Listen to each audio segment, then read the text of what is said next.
ಹಾವಳಿ ತಡೆಗೆ ಶಾಶ್ವತ ಪರಿಹಾರ ಕಲ್ಪಿಸುವಂತೆ ಒತ್ತಾಯಿಸಿ ಅರೆಹಳ್ಳಿಯ ಹೊಸ ಬಸ್ ನಿಲ್ದಾಣದ ಮುಂಭಾಗ ನಡೆದ ಬೃಹತ್ ಪ್ರತಿಭಟನೆಯಲ್ಲಿ ಶಾಸಕ ಸಿಮೆಂಟ್ ಮಂಜು ಅವರು ಭಾಗವಹಿಸಿ ಕಾಡಾನೆ ಮಾನವ ಸಂಘರ್ಷಕ್ಕೆ ಶಾಶ್ವತ ಪರಿಹಾರ ಕಲ್ಪಿಸುವಂತೆ ಸರ್ಕಾರಕ್ಕೆ ಒತ್ತಾಯಿಸಲಾಯಿತು. ಬೇಲೂರು ತಾಲೂಕಿನ ಅರೆಹಳ್ಳಿ ಹೋಬಳಿಯ ಅನಿಲ್ ಎಂಬ ಯುವಕ ಕೆಲಸ ಮುಗಿಸಿ ಮನೆಗೆ ಮರಳುವ ಸಂದರ್ಭದಲ್ಲಿ ಕಾಡಾನೆ ದಾಳಿಗೆ ತುತ್ತಾಗಿ ಪ್ರಾಣ ಕಳೆದುಕೊಂಡಿದ್ದಾರೆ. ಮೃತರ ಮನೆಗೆ ಮಾನ್ಯ ಶಾಸಕರು ಭೇಟಿ ನೀಡಿ ಮೃತರ ಕುಟುಂಬಕ್ಕೆ ಸಾಂತ್ವನ ಹೇಳಲಾಯಿತು.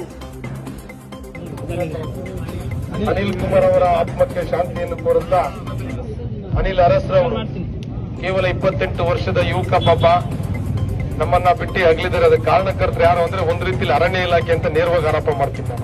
ಅಂತ ಹೇಳಿದ್ರೆ 1, 2, 3, 4 ಸತತ 80 ಜನ ಸತ್ರು ಕೂಡ ಅರಣ್ಯ ಇಲಾಖೆ ಇನ್ನು ಏನ್ ಮಾಡ್ಬೇಕು ಅಂತ ಯೋಚನೆಯಲ್ಲೇ ಇದಾರೆ ಹೊರತು ಇವತ್ತಂಕ ಅದಕ್ಕೆ ಏನಾದ್ರು ಒಂದು ಪರಿಹಾರ ಹುಡುಕ್ಬೇಕು ಅಂತಕ್ಕಂಥ ಇಚ್ಛಾಶಕ್ತಿ ಕೂಡ ಅರಣ್ಯ ಇಲಾಖೆಯವ್ರಿಗಿಲ್ಲ.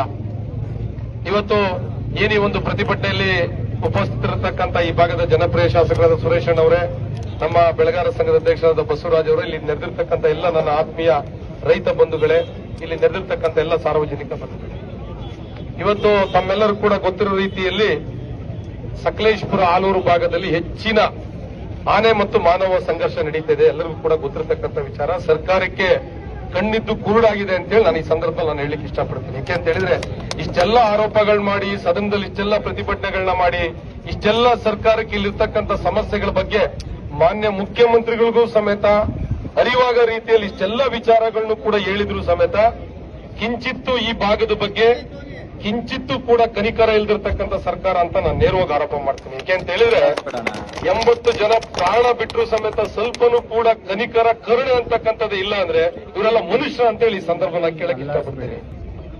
ಇವತ್ತು ತಮ್ಮೆಲ್ಲರಿಗೂ ಕೂಡ ಗೊತ್ತಿರ್ಬೋದು, ತೋಟಕ್ಕೆ ಜನ ಹೋಗ್ಲಿಕ್ಕೆ ಹೆದರ್ತಾರೆ. ಎಲ್ಲಿ ಯಾವಾಗ ಸಾಯ್ತೀವಿ ಅಂತಕ್ಕಂಥ ಭಯ. ಇವತ್ತು ರಸ್ತೆಯಲ್ಲಿ ಯಾವ್ದಾರ ಒಂದು ಆಕ್ಸಿಡೆಂಟ್ ಆಯ್ತು ಅಂದ್ರೆ ಮಾರನೇ ದಿವಸ ಏನ್ ಮಾಡ್ತಾರೆ, ಪಿಡಬ್ಲ್ಯೂಡಿ ಅಂದ್ರೆ ಒಂದು ಅಂಶ ಆಗ್ತಾರೆ. ಯಾಕೆಂದ್ರೆ ಇಲ್ಲಿ ಆಕ್ಸಿಡೆಂಟ್ ಜಾಸ್ತಿ ಆಗ್ತದೆ ಅಂತೇಳಿ 80 ಹೆಣ ಬಿದ್ರು ಇವ್ರು ಇನ್ನೂ ಎಚ್ಚೆತ್ಕೊಂಡಿಲ್ಲ ಅಂದ್ರೆ ಅರಣ್ಯ ಇಲಾಖೆ ಏನಕ್ಕೆ? ನಿಜವಾಗ್ಲೂ ನೀವು ಸ್ವಾಭಿಮಾನ ಇದ್ರೆ, ನಿಮ್ಗೆ ನಿಜವಾಗ್ಲೂ ಕೂಡ ಪ್ರಜಾಪ್ರಭುತ್ವದ ಮೇಲೆ ನಂಬಿಕೆ ಇದ್ರೆ, ನಿಮ್ಗೆ ಆತ್ಮಸಾಕ್ಷಿ ಇದ್ರೆ ಯೂನಿಫಾರ್ಮ್ ಬಿಚ್ಚಕ್ ವಾಪಸ್ ಹೋಗ್ರಿ. ನೀವು ಕೆಲಸ ಮಾಡಬೇಕು. ಕೆಲಸ ಮಾಡಕ್ ಆಗ್ತಾ ಇಲ್ಲ ಅಂದ್ರೆ ಯೂನಿಫಾರ್ಮ್ ಬಿಚ್ಚಿ ವಾಪಸ್ ಹೋಗ್ಬೇಕ್ರಿ. ಏನಕ್ಕೆ ಮಾಡ್ತಾ ಇದ್ರಿ ನೀವು ಕೆಲಸನ? 80 ಜನ ಸತ್ರು ಕೂಡ ನೀವು ಒಂದ್ ಕಿಂಚಿತ್ತು ಸಮೇತ ಬದಲಾವಣೆ ಆಗಿಲ್ಲ ನಿಮ್ ಇಲಾಖೆ ಅಂತ ಹೇಳಿದ್ರೆ, ಯಾವನಾರು ಏನಾದ್ರು ಒಂದು ಎತ್ತಿನ ಗಾಡಿಯಲ್ಲಿ ಸೌದೆ ತಗೊಂಡ್ರೆ ಅವ್ನಿಗೆ ತಗೊಂಡೋಗಿ ಎಫ್ಐಆರ್ ಮಾಡ್ತೀರಾ? ಡೀಮ್ ಫಾರೆಸ್ಟ್ ಅಲ್ಲಿ ಒಂದು ಶೌಚಾಲಯ ಕಟ್ಟರೆ ಎಫ್ಐಆರ್ ಮಾಡ್ತೀರಾ? ಸೆಕ್ಷನ್ 4 ಒಳಗೆ ಒಂದು ವೆಹಿಕಲ್ ತಗೊಂಡ್ರೆ ಎಫ್ಐಆರ್ ಮಾಡ್ತೀರಾ? ಇವತ್ತು ಇವನ್ ಸತ್ತಿದ್ರೆ ನಾವು ಯಾರ ಮೇಲೆ ಎಫ್ಐಆರ್ ಮಾಡ್ಬೇಕು? ಇವತ್ತು ನಿಮ್ಮನ್ ಸಲ ಕೂರ್ಸಕ್ಕಾಗತ್ತೇನ್ರಿ? ನೇರವಾಗಿ ನೀವೇ ಇವತ್ತು ಕಾರಣ. ಅವನೇನಾದ್ರು ಸತ್ತೋಗಿದ್ರೆ ಕಾರಣ ಏನಂದ್ರೆ ಅರಣ್ಯ ಇಲಾಖೆ ಅಂತ ನಾನು ನೇರವಾಗಿ ಆರೋಪ ಮಾಡ್ತೀನಿ. 15 ಲಕ್ಷ ರೂಪಾಯಿಗೆ ನಮ್ಮ ಜನಗಳನ್ನ ಮಾರಾಟಕ್ಕಿಟ್ಟಿದ್ರಿ ಅಂದ್ರೆ ನೀವೆಲ್ಲ ಒಬ್ಬ ವ್ಯಕ್ತಿ ಜೀವಿಗೆ 15 ಲಕ್ಷ ಫಿಕ್ಸ್ ಮಾಡಲು ಮಾರಾಟಕ್ಕಿದ್ದೀವಿ ಅಂದ್ರೆ 30 ಲಕ್ಷ ಕೊಡ್ತೀರಿ. ಯಾರು ಸಾಯ್ತಾರೇನ್ರಿ? ಅವನಿಗೆ ಕೇವಲ 28 ವರ್ಷ ಅವನ ಜೀವಿತದಲ್ಲಿ ಎಷ್ಟು ಕೋಟಿ ದುಡಿಯೋದು ಅವನಿಗೆ ಗೊತ್ತಿಲ್ಲ. ಕೋಟಿ ರೂಪಾಯಿ ಕೊಟ್ಟರು ವಾಪಸ್ ತರಕ್ಕಾಗಲ್ಲ ರೀ. ಈ ವ್ಯವಸ್ಥೆ ಇದೆ.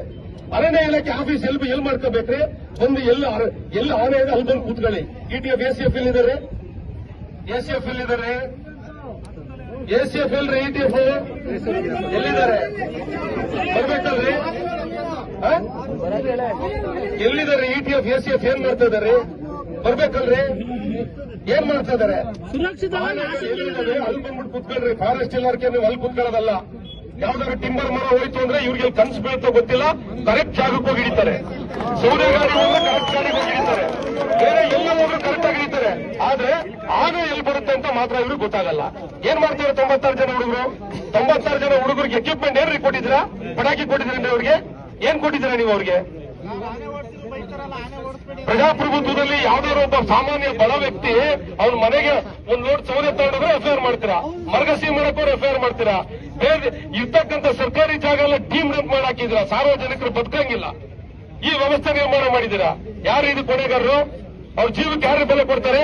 15 ಲಕ್ಷ ರೂಪಾಯಿಗೆ ನಮ್ಮ ಸಕಲೇಶಪುರ ಬೇಲೂರು ಜನ ಮಾರಾಟಕ್ಕೆ ಇಟ್ಟಿದ್ರೇನ್ರಿ? ಆನೆ ತಾಂಡವ್ ಬೀದರಿಗೆ ಬಿಡ್ತೀವಿ ನೋಡ್ತೀರೇನ್ರಿ? ಬೀದರಿಗೆ ಬಿಟ್ಕೊಳ್ಳ ಕೇಳಿ ನಿಮ್ ಸಚಿವರಿಗೆ. ಬೀದರ್ ಜನಗಳಿಗೆ ಪ್ರಾಣಕ್ಕೆ ಬೆಲೆ ಇದೆ. ನಮ್ಮ ಕ್ಷೇತ್ರ ಜನಗಳಿಗೆ ಪ್ರಾಣಕ್ಕೆ ಬೆಲೆ ಇಲ್ಲನ್ರಿ? ಆನೆ ತಾಂಡವ್ ಬೀದರಿಗೆ ಬಿಡ್ರಿ ನೀವು. ಇದ್ದಕ್ಕಂತ ಒಂದು 90-75 ಆನೆ ಯೋಗ್ಯತೆ ನಮ್ಮ ಇಲಾಖೆಗೆ ಏನಕ್ಕೆ ಬೇಕ್ರಿ ನೀವೆಲ್ಲ? ನಿಜವಾಗ್ಲೂ ಸ್ವಾಭಿಮಾನ ಇದ್ರೆ, ನಿಮ್ಗೆ ನಿಜವಾಗ್ಲೂ ಕೂಡ ಪ್ರಜಾಪ್ರಭುತ್ವದ ಮೇಲೆ ನಂಬಿಕೆ ಇದ್ರೆ, ನಿಮ್ಗೆ ಆತ್ಮಸಾಕ್ಷಿ ಇದ್ರೆ ಯೂನಿಫಾರ್ಮ್ ಬಿಚ್ಚಕ್ ವಾಪಸ್ ಹೋಗ್ರಿ. ನಿಜವಾಗ್ಲೂ ಸ್ವಾಭಿಮಾನ ಇದ್ರೆ, ನಿಮ್ಗೆ ನಿಜವಾಗ್ಲೂ ಕೂಡ ಪ್ರಜಾಪ್ರಭುತ್ವದ ಮೇಲೆ ನಂಬಿಕೆ ಇದ್ರೆ, ನಿಮ್ಗೆ ಆತ್ಮಸಾಕ್ಷಿ ಇದ್ರೆ ಯೂನಿಫಾರ್ಮ್ ಬಿಚ್ಚಕ್ ವಾಪಸ್ ಹೋಗ್ರಿ.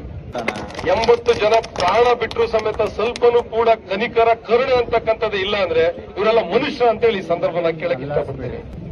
ಎಲ್ಲಿ ಯಾವಾಗ ಸಾಯ್ತೀವಿ ಅಂತಕ್ಕಂಥ ಭಯ. ಇವತ್ತು ರಸ್ತೆಯಲ್ಲಿ ಯಾವ್ದಾರ ಒಂದು ಆಕ್ಸಿಡೆಂಟ್ ಆಯ್ತು ಅಂದ್ರೆ ಮಾರ್ನೈಸ್ ಏನ್ ಮಾಡ್ತಾರೆ, PWD ಅಂದ್ರೆ ಒಂದು ದಂಸ ಹಾಕ್ತಾರೆ. ಯಾಕೆಂದ್ರೆ ಇಲ್ಲಿ ಆಕ್ಸಿಡೆಂಟ್ ಜಾಸ್ತಿ ಆಗ್ತಾ ಇದೆ ಅಂತ. 80 ಹೆಣ ಬಿದ್ರು ಇವ್ರು ಇನ್ನೂ ಎಚ್ಚೆತ್ಕೊಂಡಿಲ್ಲ ಅಂದ್ರೆ ಅರಣ್ಯ ಇಲಾಖೆ ಏನಕ್ಕೆ